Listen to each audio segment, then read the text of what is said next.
सांग मैंने शक्कर कंद आपण आड़े केते टंका तो आम ये 60 टंका नौ तो आम ए वर्षर फास्ट शक्कर कंद खाइबू। तो बर्तमान मैं गैस रे केमती पोड़ी चलते देखा गैस रे बर्तमान पोड़ा। तो प्रोसेस स्टार्ट तमे गोटे चामच रे एमती सब फुटे देवा पूटा को फुटे देची सब जगह बर्तमान या आगु गरम कर देची एमती गोटे गोटे पूरा कभर करदबा धीरे धीरे स्लो आंच रे पूरा 45 मिनट या बॉइल करिया छाड़ लेकी टिके नौडी देवा ने कभर खोलिक देखा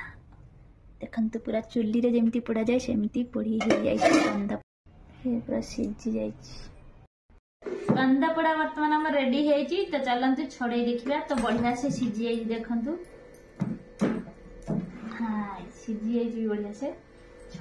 गरम अच्छे तो खाई देखिया बढ़िया मीठा लगे।